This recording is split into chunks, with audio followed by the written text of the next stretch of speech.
Quand une personne abuse de sa force et finalement rencontre une personne qui n'a pas peur de sa force, ça donne quoi? Ça donne une explosion. Ça donne aussi quelquefois une déception très profonde de la personne qui souvent abuse de sa force. Une personne abusant de sa force, quelquefois rencontre des gens qui n'ont pas peur de sa force. Et ça change toute la donne. Le Niger vient de prouver à tout le monde combien on peut résister à une personne qui abuse de sa force. Le Niger vient d'effectivement annuler, mettre une restriction totale au visa des citoyens américains désirant de partir au Niger. Incroyable.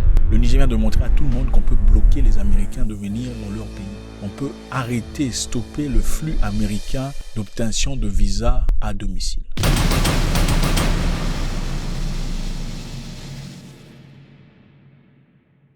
Inouï, jamais vu dans le passé, le Niger vient d'imposer une restriction au visa aux citoyens américains en mesure forte. Pourquoi ils le font?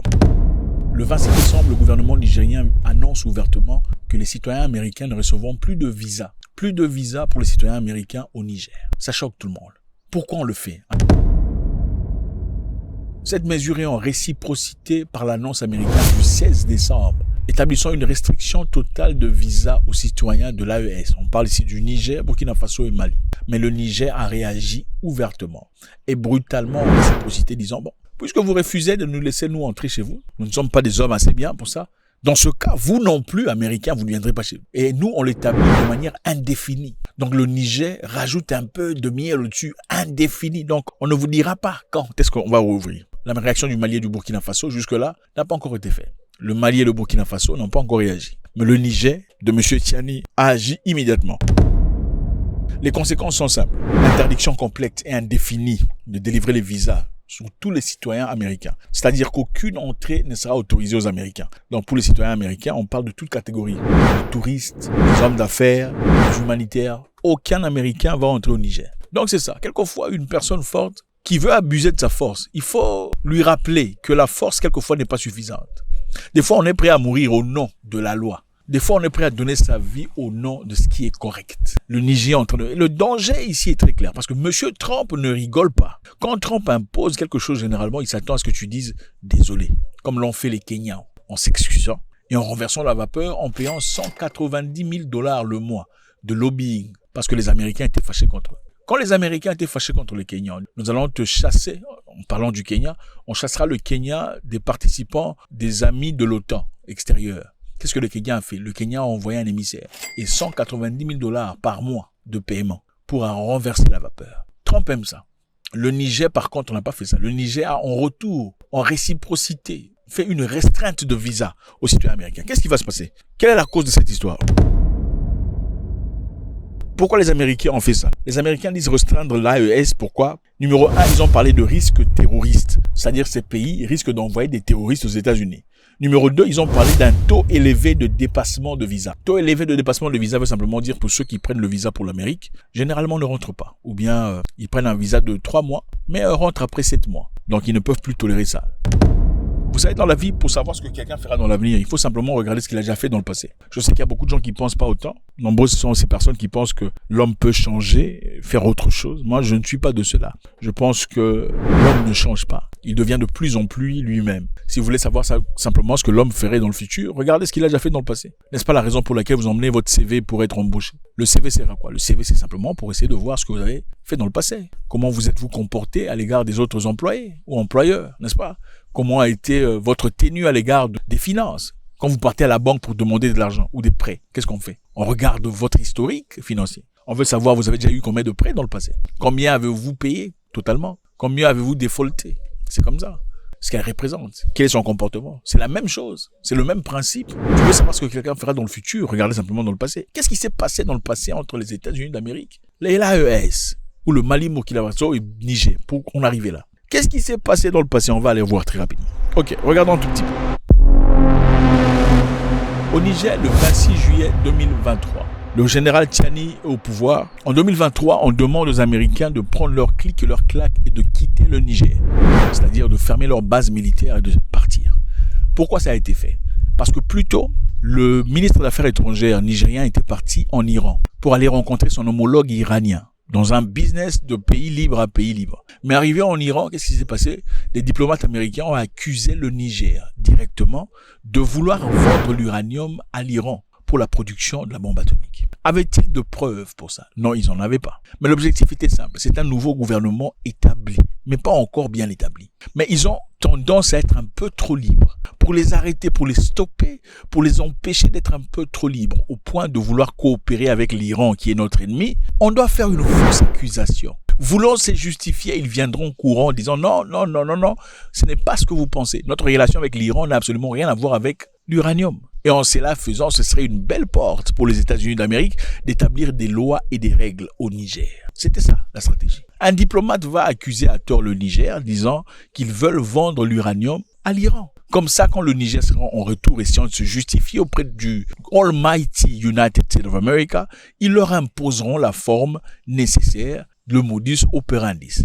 Contrairement à leurs attentes, ce n'est pas ce qui s'est passé. À l'arrivée du ministre des Affaires étrangères au pays, le Niger a annoncé que désormais les États-Unis d'Amérique doivent prendre leur clic et leur claque et se tailler. Pourquoi? Qui êtes-vous pour nous dire avec qui on doit coopérer? C'est sur quelle autorité, quel droit devriez-vous penser pouvoir nous imposer nos coopérations, nos collaborations? Nous sommes un pays souverain. On peut parler à l'Iran si on le désire. Ce n'est pas à vous de nous imposer ce qu'on doit faire. Alors prenez vos histoires et quittez. Je vous rappelle que les États-Unis d'Amérique avaient une base, plusieurs d'ailleurs, au Niger, pour objectif de faire une surveillance contre le terrorisme, d'après eux, en Afrique. Mais cette base a été forcée de fermer. On a même demandé aux Russes de venir très rapidement. À l'arrivée des Russes qui ont occupé une partie de la même base, les Américains se sont vus forcés de quitter le Niger. L'une des raisons.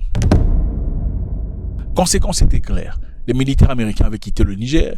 Il y avait ce sénateur que vous voyez ici qui a commencé à parler. Vous voyez un sénateur américain qui dit clairement que les Américains n'auraient jamais dû quitter le Niger. We know that Russians are behind the wire. You know what a real US president would do? Say that C-130s are on their way to Niger today with the water and the medicine and the food our troops need, that they will have a full fighter pilot escort there. And if the Nigeri government or any other third world thug tries to even turn on their air defense systems, we should show those leaders and those thugs what the target package looks like on their houses and their family members. Parce que le Niger est un petit pays pauvre. Ils n'ont même pas l'autorité de pouvoir demander aux Américains de quitter. C'est parce que les États-Unis d'Amérique n'avaient pas un président fort à l'époque. Je vous rappelle qu'il s'agissait de Joe Biden. Ils n'auraient jamais dû quitter. C'était ça. Maintenant, partons au Burkina Faso. Au Burkina Faso, on veut savoir pourquoi, quelles seraient les raisons pour lesquelles les États-Unis d'Amérique voudraient imposer une restriction de visa. Le 30 décembre 2022, le président Traoré est au pouvoir. Il essaie de changer le Burkina Faso comme il le fait, naturellement, après avoir demandé aux militaires français de quitter le territoire. Octobre 2025, le Burkina Faso refuse d'accepter la demande des États-Unis de recevoir des hommes expulsés par les États-Unis d'Amérique. C'est-à-dire les États-Unis d'Amérique avaient demandé au Burkina Faso d'accepter des gens. Accepter des gens, c'est-à-dire les gens qui sont expulsés d'ici. Puisque le Burkina Faso avait annoncé vouloir reconnecter avec les Noirs américains qui veulent venir en Afrique. C'était une belle opportunité pour eux de partir, se retrouver au Burkina Faso. Les États-Unis d'Amérique s'est servi de cette opportunité, disant, après tout, n'êtes-vous pas en train de recevoir des gens actuellement chez vous? On veut envoyer des gens qui sont pas aimés ici chez nous pour aller, voilà, évidemment, se rétablir chez vous. Le Burkina Faso a dit non, nous n'accepterons pas. Nous sommes d'accord d'accepter des gens qui veulent venir ici, mais nous ne sommes pas d'accord de prendre des gens qui sont forcés à venir ici. Nous ne sommes pas une poubelle. Des ressortissants qui sont sous des injonctions de choisir une destination. Parce que nous sommes un pays à visa gratuit, nous ne saurons être une destination de déportation. Évidemment, le gouvernement de Trump n'aime pas qu'on leur dise non. Dans ce cas-ci, ils n'ont pas aimé du tout. Quelques temps plus tard, le Burkina Faso s'est vu bloqué de réception de visa. Qu'est-ce qui s'était passé? Je pense à l'époque, on a dit désormais pour ceux qui veulent avoir un visa américain issu du Burkina Faso, doivent se trouver au Togo pour aller faire la demande. Donc plus au Burkina Faso, mais au Togo. Regardez sur la carte. C'est comme une punition au premier niveau, n'est-ce pas? Punition au premier niveau, vous n'aurez plus de visa chez vous à la maison, il faut aller ailleurs. Punition deuxième niveau, vous n'aurez plus de visa du tout. Maintenant partons au Mali. 2022, le président Assimi Goïta du Mali prend le pouvoir.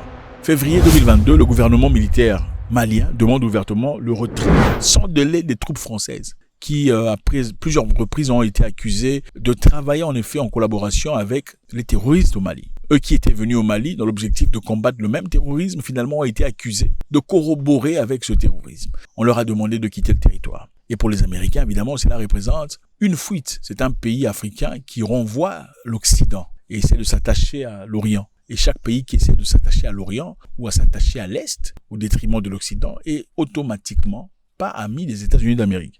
Et aussi, puisque le Mali est associé au Niger, au Burkina Faso, qui sont clairement des pays pas tout à fait amis aux États-Unis, alors les États-Unis prennent tout le monde, on le place dans une même boîte.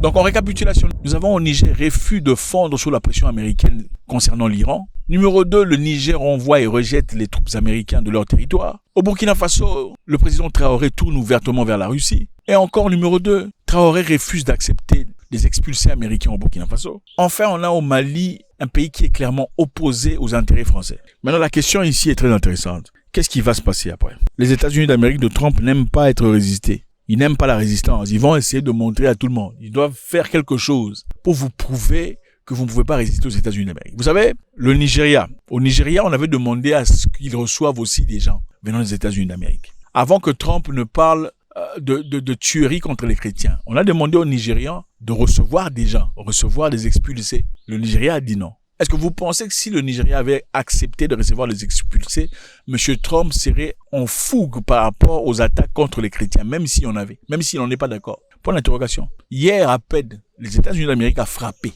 dans le Nigeria. Sera-t-il en mesure ou sera-t-il une proposition plausible de frapper dans le Niger, Burkina Faso et Mali? Faites-moi savoir ce que vous en pensez, c'est toujours avec beaucoup de plaisir. Il n'a besoin de personne, il a simplement besoin de sa propre autorisation. Il nous l'a montré, ça c'est évident. God bless.